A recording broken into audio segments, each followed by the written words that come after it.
눈앞 보이는 것이 전부가 아니고 그보다 더 중요한 것이 사실은 눈에 보이는 것보다 보이지 않는 것이 더 중요한 영향을 끼치고 있는 것을 우리가 종종 느끼게 됩니다.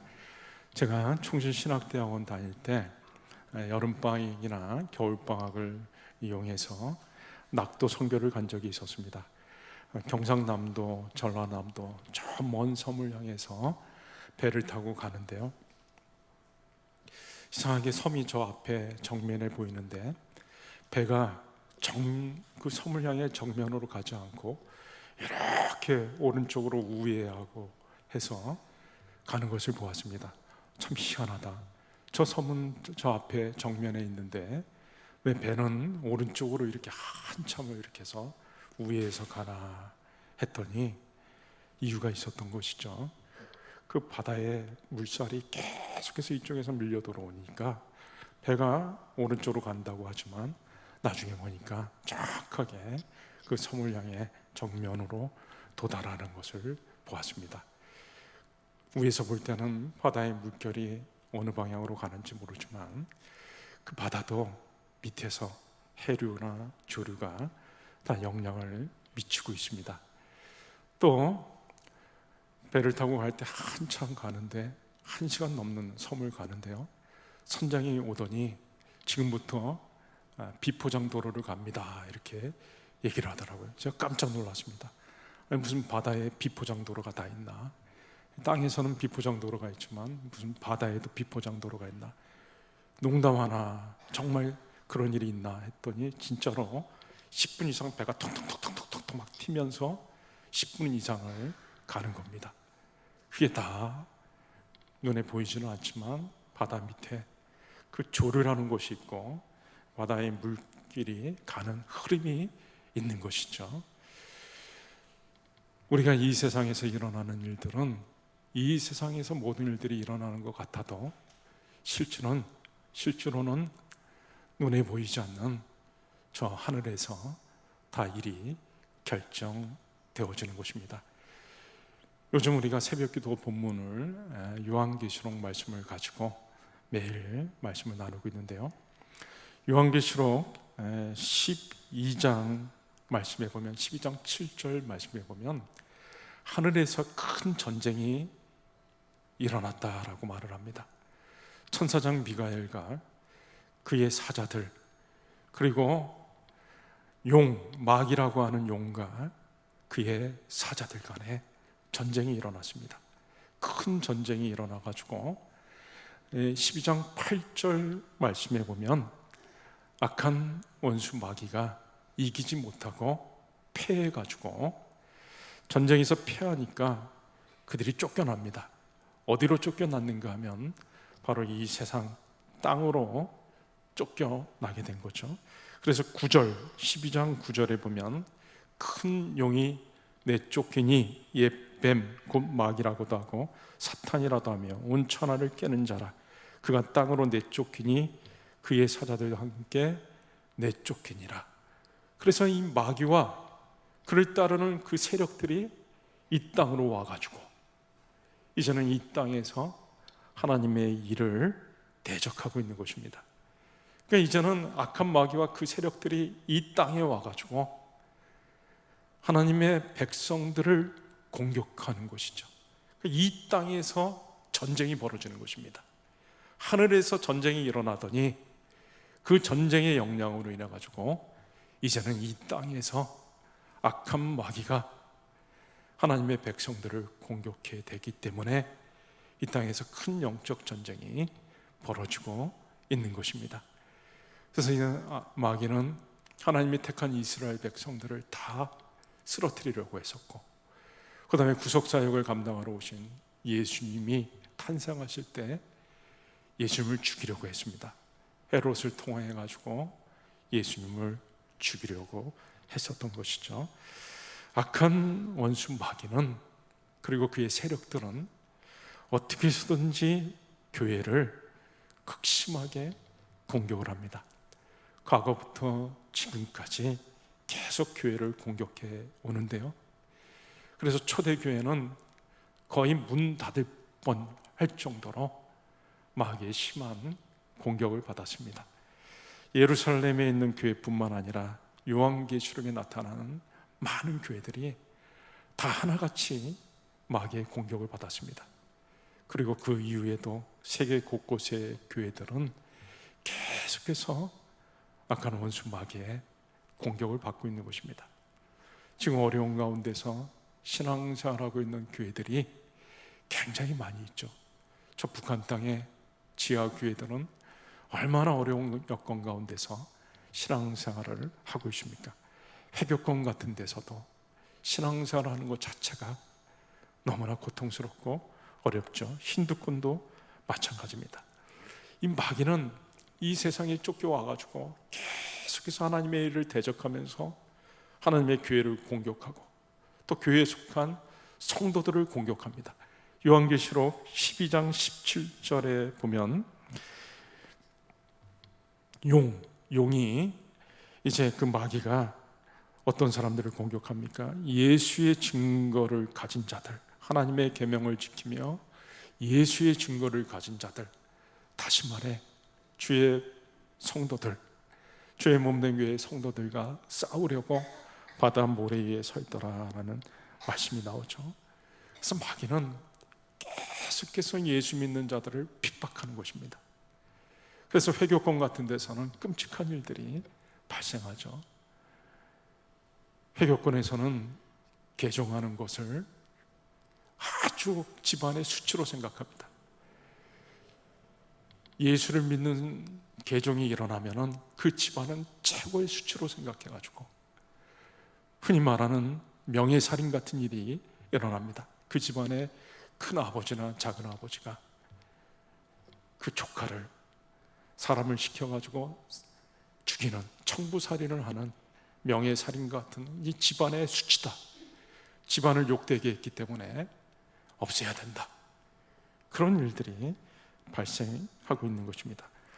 악한 원수 마귀가요, 이제는 하늘에서 쫓겨나가지고 이제는 하나님이 온 세상을 심판하시고 이 세상의 심판이 얼마 남지 않았다는 것을 알았습니다. 자기의 때가 얼마 남지 않았다는 것을 알았습니다. 요한계시록 12장 12절에 보게 되면은 마귀가 자기의 때가 얼마 남지 않은 것을 알았다 그랬습니다. 이제는 하나님이 심판해가지고 마귀를 영원히 무적행 속에다 가둬버릴 것이기 때문에 자기 때가 얼마 남지 않았기 때문에 마귀가 어떻게 하겠습니까? 이제는 발악을 하면서 극렬하게 더 교회를 핍박하고 더 성도들을 향해서 공격을 해대는 것입니다. 그래서 지금 세계 곳곳의 교회마다 어떤 일이 일어나고 있습니까? 아프리카 교회들은 막 불타고 사람들을 태우기도 하고, 그리고 회교권 국가에서 교회들에게 큰 핍박이 일어나고, 중국에서는 선교사들이 다 추방당하고, 북한은 말할 것도 없죠. 하나님의 뜻대로 살려고 하는 자들을 마귀는 계속해서 핍박합니다. 그래서 복음을 전하는 자들을 핍박하는 거죠. 오늘 제가 설교 제목이 세상이 너희를 미워하느니라. 오늘 본문에 보면 우리가 읽은 말씀 중에 미워한다라고 하는 말이 굉장히 많이 나오고 있습니다. 세상이 너희를 미워한다. 18절, 우리가 읽었던 18절에도 세상이 너희를 미워하면 너희보다 먼저 나를 미워한 줄을 알라.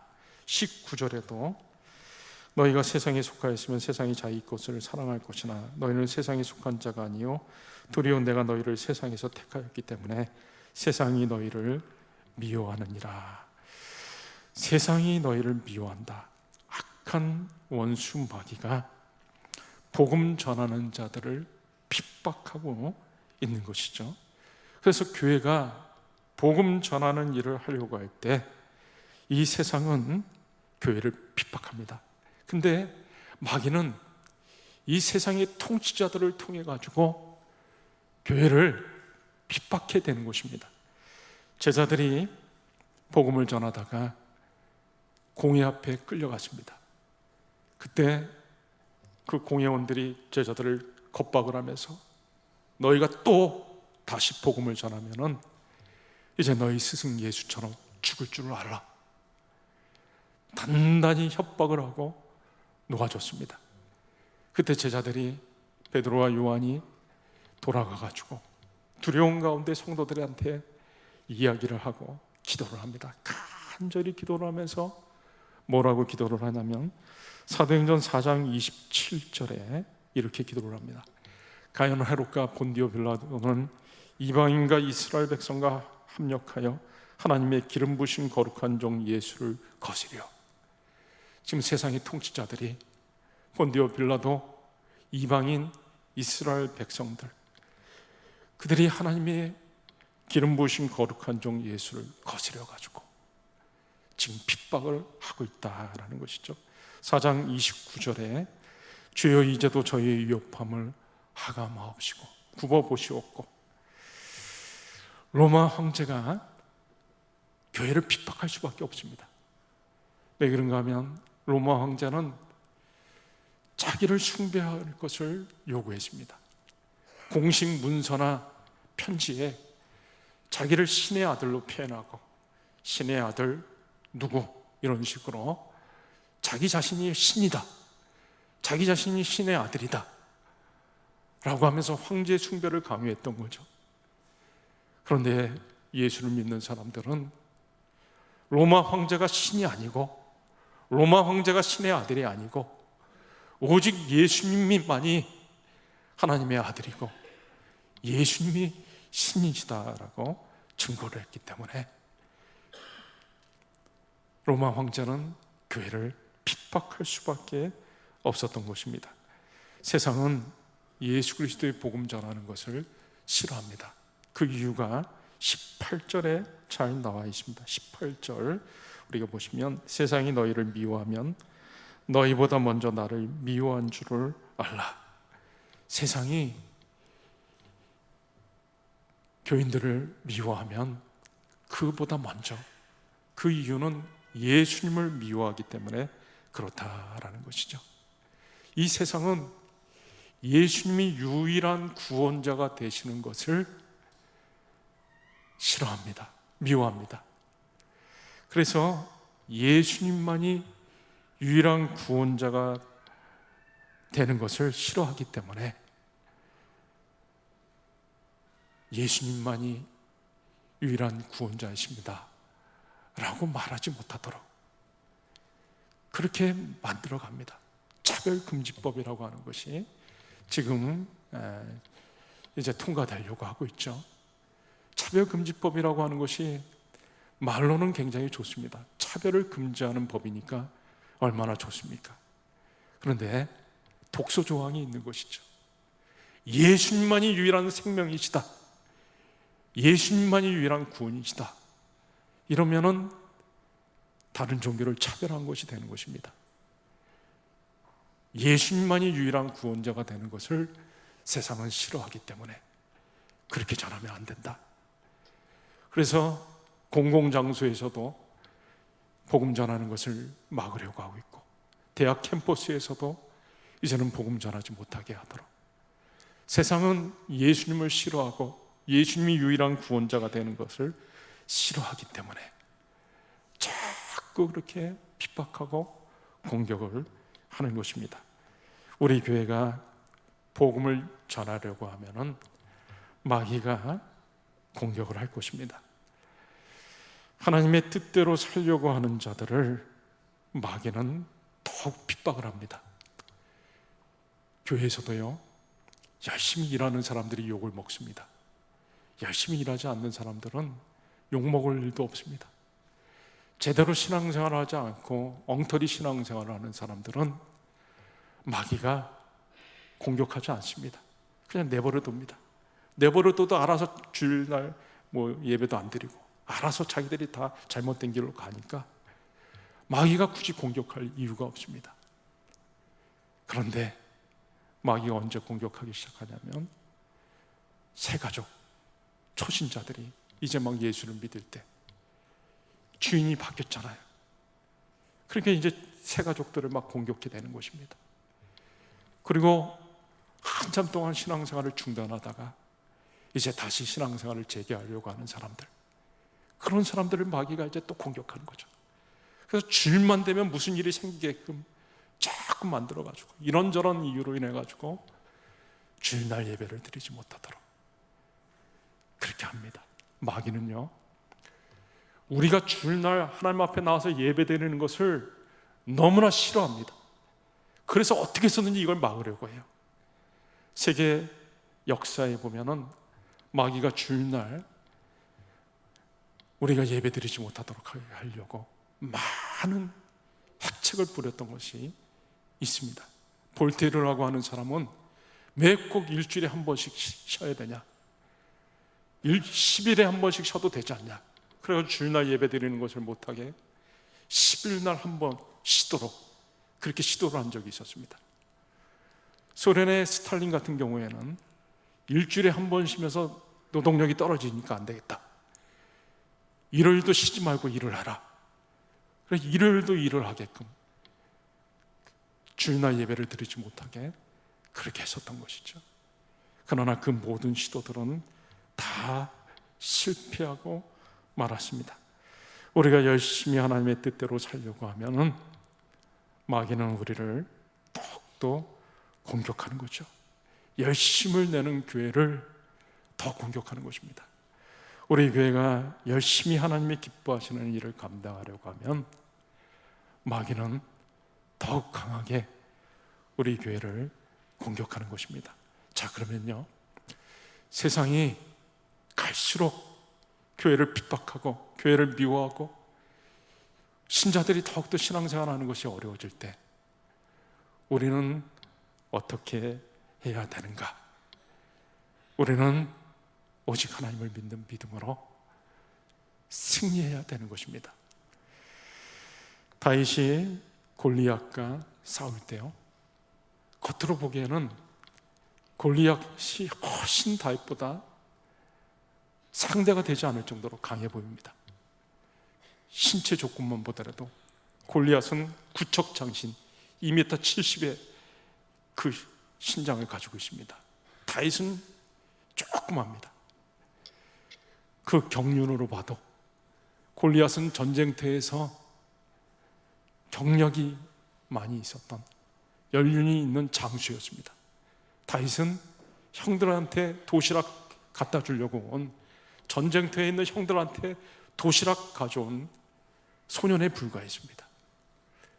무기면에서도 상대가 되지 않습니다. 골리앗이 가진 그 무기는 한 번 휘두르면 몇 사람이 나가 떨어질 정도의 그런 무기를 가졌죠. 다윗은 뭘 가졌습니까? 막대기 가졌습니다. 겉으로 보기에는 골리앗과 다윗이 상대가 되지 않습니다. 그런데요, 실제로는요, 다윗이 가진 무기가 골리앗이 가진 무기보다 훨씬 더 셌습니다. 제가 세계 각 나라 군사력 비교하는 것을 좀 본 적이 있었는데요, 이렇게 쭉 보니까 세계 군사력 1위는 미국, 뭐 2위는 러시아, 중국 뭐 이런 식으로 나가는데 우리나라를 보니까 한 5위, 또 6위 했다가 5위 했다가 이렇게 왔다 갔다 하더라고요. 그래서 저 북한을 보니까 우리나라보다 한참 뒤쳐져 있어요. 그런데 그거는 재래식 무기인 것이고 실제로 비대칭 전력, 그것이 빠진 거죠. 핵이라고 하는 것이 빠졌기 때문에 핵을 놓고 보면 또 의미가 없어지는 거죠. 무의미해지는 것입니다.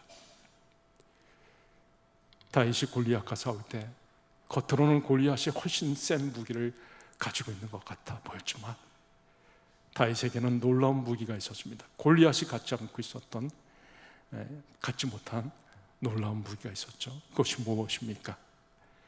다윗은 할례 받은 사람이었습니다. 다시 말해 하나님의 택함 받은 백성이었던 거죠. 골리앗은 그것이 없었습니다. 그러니까 다윗이 골리앗과 싸우면서 아주 골리앗을 개무시하듯이 합니다. 너는 기껏해야 칼과 창과 단창으로 그런 무기로 나오지만 나는 네가 알지 못하는 놀라운 무기를 가지고 있다. 바로 하나님이 자기를 택하셨고 자기가 하나님의 백성이라고 하는 하나님을 믿는 그 믿음, 이 다윗이 가진 무기야말로 핵과 같이 무서운 그런 무기였던 것이죠. 그리고 그 무기를 가지고 다윗은 골리앗을 쓰러뜨릴 수가 있었던 것입니다.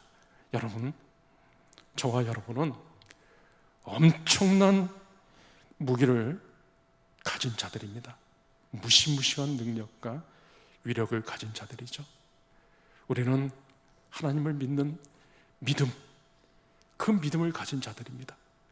히브리서 11장에 보면 많은 사람들이 나옵니다. 믿음의 사람들이 나오는데 수없이 부족하고 연약한 것 같아도 그 많은 어려움들을 다 뚫어내고 끝내는 다 승리해버립니다. 그게 바로 믿음의 사람들인 것이죠. 요한일서 5장에도 세상을 이긴 이김은 이것이니 곧 믿음이니라. 우리는 예수님을 믿는 믿음이 있습니다. 사도행전 3장에는 베드로가 성전에 기도하러 올라가다가 성전 미문에 앉아 있었던 안진병자 거린을 만납니다. 40년 동안이나 선천성 안진병자로 지내면서 구걸을 하고 있었습니다. 그때 베드로가 오른손을 잡아 일으키면서 나사렛 예수의 이름으로 일어나 걸으라. 그 40년 동안이나 선천성으로 한 번도 일어서 본 적이 없던 사람이 베드로가 잡아 일으키니까 벌떡 일어나가지고 뛰면서 또 하나님을 찬양하고 그랬겠습니다.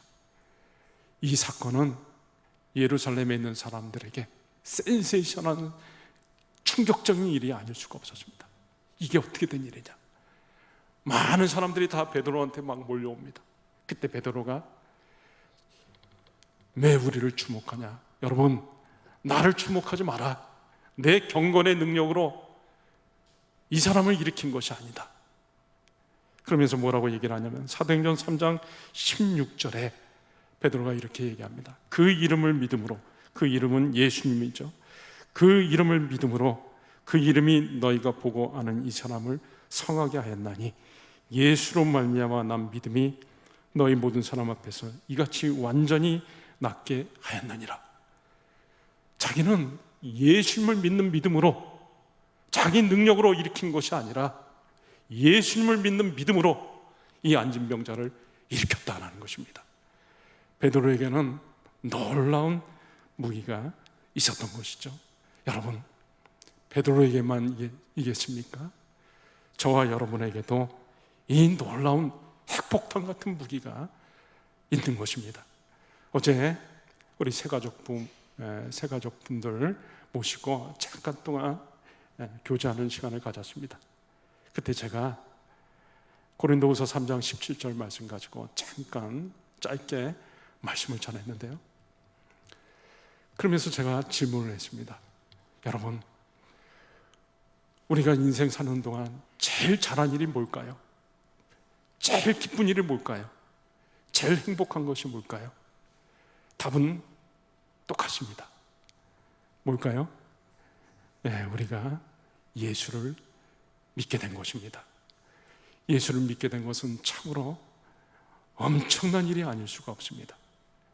예수를 믿기 전에 우리는 하나님도 모르고 예수님도 모르고 내 생각대로 살고 세상 흘러가는 대로 쫓아 살다가 죄를 짓고 하나님께 자꾸 진노를 쌓아가다가 나중에는 영원한 죽음, 지옥 형벌 당할 수밖에 없는 존재였습니다. 그런데 하나님이 우리를 불쌍히 여기셔서 예수님을 보내주셔가지고 예수님을 구주로 영접하는 순간 완전히 우리의 존재가 바뀌었습니다. 예수님의 보혈의 피로 죄인이었던 내가 의인이 되었고, 그리고 내가 신분이 바뀌었습니다. 영접하는 자, 그 이름을 믿는 자들에게는 하나님의 자녀가 되는 권세를 주셨습니다. 이제는 내가 더 이상 죄인이 아니고 하나님의 진노를 받는 자가 아니고 이제는 하나님의 자녀가 되었고 하나님의 사랑받는 자녀가 된 것입니다. 존재가 바뀐 거죠. 우리가 보통 존재가 새로 만들어지는 것이면 이름도 붙이잖아요. 우리의 이름도 바뀐 것입니다. 새로운 피조물이 된 것입니다. 그렇기 때문에 이제는 우리의 모든 삶이 다 바뀌어진 것입니다. 저는 하루를 시작할 때 감사로 하루를 시작합니다. 내가 하나님의 자녀인 것이, 내가 예수 그리스도의 보혈의 피로 죄 씻음 받고 이제는 하나님의 자녀가, 예수님을 믿음으로 하나님의 자녀가 된 것이 너무나 감사하고 감격스러워가지고 하루를 시작할 때 감사로 하루를 시작합니다. 그리고 또 하루 살면서 기대를 합니다. 하나님이 나를 사랑하시니까, 하나님이 나를 너무나 기뻐하시니까 얼마나 또 하나님이 나에게 축복을 주실까, 좋은 것을 주실까, 오늘 한 날 또 얼마나 하나님이 나에게 은혜를 베풀어 주실까, 이런 기대를 하면서 살게 됩니다. 오늘도 주일날 교회를 이제 성도들이 다 모일 텐데, 하나님 오늘도 우리 교회 주일날 하나님께서 어떤 은혜를 베풀어 줄 것입니까? 하나님의 역사를 기대하고 하나님의 은혜를 기대하고 하나님이 사랑하시는 자들이 모였으니 하나님께서 우리에게 좋은 것을 주실 것이다, 귀한 은총을 베풀어 주실 것이다 라는 기대를 가지고 기도하고 오늘 이 자리에 나왔고 제가 예배를 인도하고 있는 것입니다. 그리고 하루하루를 살면서 자부심 가지고 사는 것입니다.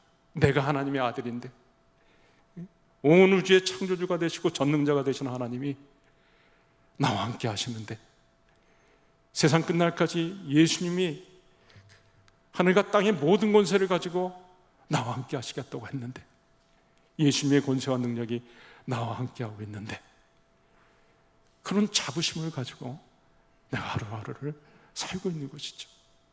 이 자부심은 또 자신감으로 연결이 되는 것입니다. 우리 하나님이 나의 뒷배가 되시는데, 예수님의 능력이 나와 함께 하고 있는데 내가 뭘 못하겠는가, 무엇을 겁내겠는가. 자부심은 자신감으로 또 연결이 되는 것입니다. 여러분, 우리가 예수님을 잘 믿으면 믿을수록 세상은 우리를 미워하고 우리를 핍박할 것입니다. 갈수록 신앙생활을 하기가 더 어려워질 것입니다. 그러나 그때 우리가 어떻게 승리할 수 있죠? 하나님을 믿는 믿음으로, 믿음이 이기네, 믿음이 이기네, 주 예수를 믿음이 온 세상 이기네, 예수님을 믿는 믿음으로 승리하는 저와 여러분들이 다 되실 수 있기를 주의 이름으로 축원합니다. 이 시간에 우리 말씀 붙잡고 기도할 때, 갈수록 이 세상이 마지막을 향해 나아가고 있는 때, 악한 원수 마귀는 우리를 더욱더 공격하고 세상은 우리를 미워할 때, 우리는 오직 믿음으로, 하나님을 믿는 믿음으로, 주 예수 그리스도를 믿는 믿음으로 날마다 승리하게 하여 주시옵소서. 같이 기도하시겠습니다.